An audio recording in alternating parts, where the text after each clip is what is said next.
Hello everyone, it is Primes Prime back at it again for another Transformers action figure video, and today we're going to be taking a look at the Transformers Age of the Primes Megatronus Prime, also known as the Fallen. Now, I just gotta say, this figure is absolute fire. I'll see myself out now. And now taking a look at the packaging here right up front, it's got a window showcasing the figure inside. It transforms in 38 steps, got some nice artwork there. Says Transformers Age of the Primes, Megatronus the Fallen. Here on the side, got some artwork there of the Primes. Here on the back, got product images and stuff we'll be covering in the review. Authentic Transformer. And here on this side of the box, again, we have that really nice artwork right there. And that's pretty much it for the packaging on this guy. And here's now taking a look at all of the accessories with Megatronus. First of all, Megatronus comes with these fire effects, which are really simple just to port onto any 5mm peg that's on his body somewhere, and you can really get creative with them. You can really, put them in different areas all across his body for different posing. And again, they really make him look like his old comic book self from Dreamwave Production. And, it just makes this guy look so badass. In terms of weaponry, Megatronus has a little rocket pod, or you can give him his iconic Requiem blaster. The Requiem blaster is kind of like a Megatron fusion cannon that is capable of blowing up planets. And, due to the tank mode, you can add on this little suppressor onto it in case you're not in the mood for destroying planets. Another option you have is you can have the silencer act as a little arm cannon. But remember, it's not the size that matters. It's how you use it. When it comes to melee weapons, Megatronus has a sword. And he also comes with this spear trident kind of looking thing, which I think is supposed to be a reference to his RID 2015 appearance. Or you can combine the sword and the spear into this, long staff weapon kind of thing. Megatronus is a character kind of known for having a staff in some continuities. All this cool, badass stuff, and I haven't even gotten to the head sculpt yet. This guy truly is the real Badassatron. And oh my gosh, I love the head sculpt. I love the whole kind of evil knight look, and he has the glowing yellow eyes and mouth plate. And again, the flame effects also enhance this quite a bit as well. I also love the gunmetal gray and purple. It is a very good color scheme. You couldn't really see it very well in the Dark Ages War Within comic book from Dreamwave Production. But that being said, though, again, this design is really awesome, and I love that original comic book artwork design. And also on top of that, this guy's got really great sculpting detail. If you also remove the flame effects right here, you can see some more of that yellow venting kind of detail inside of him, kind of invoking the idea that this guy is like a burning furnace. A thermostat on a home furnace, is that supposed to go to 5,000 degrees, you think? And again, there's just a lot of really nice mechanical detail going all the way down. Also, another nice thing with this guy, some other cool details aside from the sculpting, is also Hasbro did a really good job at keeping this guy from not being very hollow in areas where he normally would have been on other figures. And so I think they did a really great job in also keeping this guy really solid. And again, really nice paint apps going across the legs, and he's got these big old feet with some sculpted in toes, I guess. I'm not a feet person, I swear. Kind of going across the back, again, he's got some nice details, even going around to the back side of the figure. And again, I just really love the badass energy that comes from this figure in general. And again, you don't have to have the flame effects on this guy for him to be cool, but why the hell would you take them off? So getting into this guy's transformation, first off, he has a ball joint at the head, which allows for him to look up and down. It also allows for his head to swivel a full 360. Can pivot a little bit, but that's really about all you're going to get. His shoulders are actually really nice. If you extend these joints right here, it allows for a backwards butterfly joint, a forwards butterfly joint, really far forwards.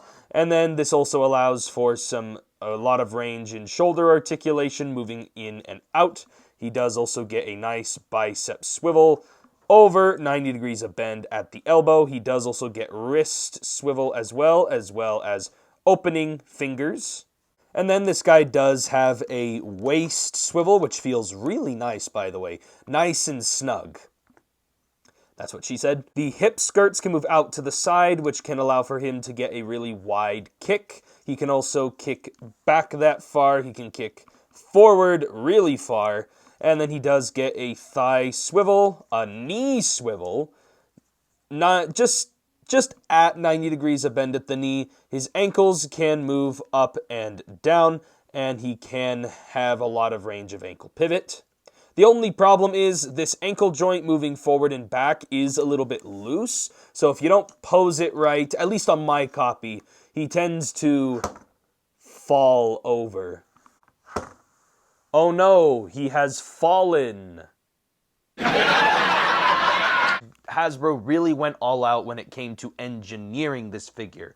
And again, just the density of the plastic and just the way how this guy feels and his size and just the whole figure just is a really, really good release. I hardly have any complaints on this figure, even in terms of his scale with other figures. Getting into the size comparisons, again, this guy really is sized like he's an older leader class figure. Here he is with Vector Prime. Here he is with Alpha Trion. Here he is with the previous Prime that I took a look at, Prima Prime. Here he is with Studio Series 86 Optimus Prime. And then here he is with some other Megatronus toys that I have. Here he is with The Fallen from the Bayverse Revenge of the Fallen. And then finally, here he is with the old Titanium Series 2004-2005, The Fallen. Very outdated figure by comparison.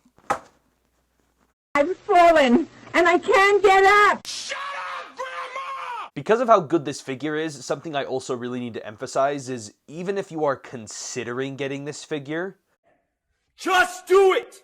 Anyway, now with the comparisons out of the way, let's get into this guy's transformation.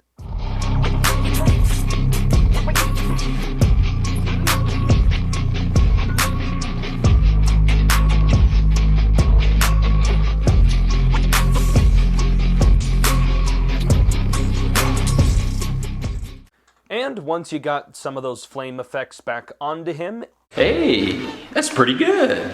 Sadly, though, I can't really say the same about his weapon storage. This really easily just comes off of the tank mode, and it's literally just his stuff meshed together just to put them somewhere. But I mean, hey, they all looked really cool in the robot mode, so I'll take the sacrifice of, poor weapon storage. The weapon storage isn't the only thing that's poor.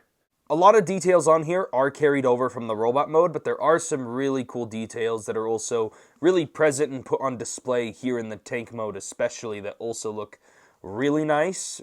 And again, there is bits of kibble kind of everywhere, like you can see the toes right there, but overall, I still really love the way how it looks. And again, I'll take off the flame effects just so you can kind of see what it looks like without those on. But my biggest complaint with this tank mode is in the articulation of the turret.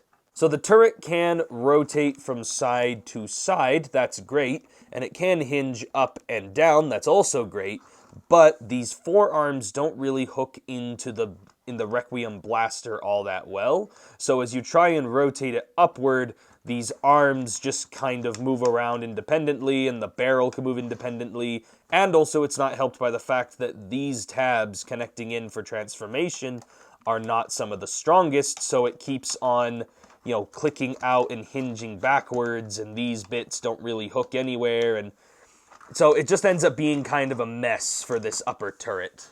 Which is a shame, because everything else on this tank mode, just like the robot mode, is really solid, holds together really well, feels really sturdy, and again, the tank does roll on some nice rolling wheels. It's just, this is the one flaw that just kind of sticks out like a sore thumb, especially also considering the robot mode was all really solid and held together, almost like it didn't even transform.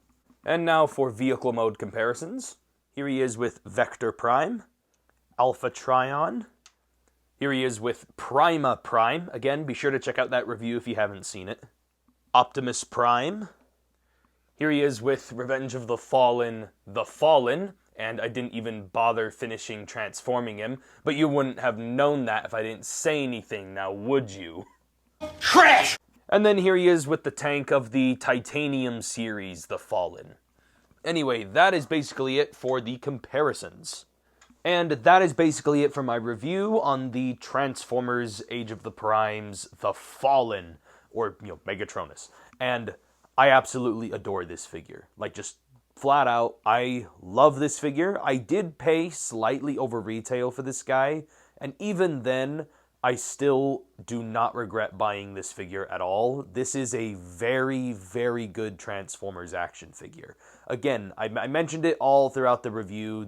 Hasbro did a really good job in engineering this guy in every possible aspect that they could, especially when it came to, robot mode and like the posability and some of the extra details, and just they really tried to make this guy as best of a release as they possibly could, and it really serves it right for this design, because I absolutely love this design and have been wanting Hasbro to make a new Dreamwave Productions inspired comic book Megatronus, and this was executed perfectly. Well, almost perfectly. My only issues with the figure is I wish the head in robot mode could look up and down a little bit more, because Prime could do it, but this guy cannot, so it feels a little weird. And again, it doesn't seem like this guy was hindered in any way for that kind of articulation. And then on top of that, the Requiem Blaster could have used that extra bit of support with the transformation bit, especially in the tank mode, like I mentioned, with that tank turret. But overall, I still think this was a really great figure. Mine just had those particular issues with it that I just, are just for me, my personal preference. So if I had to give this guy a rating, I give him a very reluctant 10 out of 10. Again, he barely made the mark for the 10 out of 10 spot, but I still will give it to him, even though he did have those issues. Anyway, that is it for this review. If you guys enjoyed it, give me a like on the video, comment below what you guys think, subscribe for more Transformers and action figure videos, and I will catch you guys next time.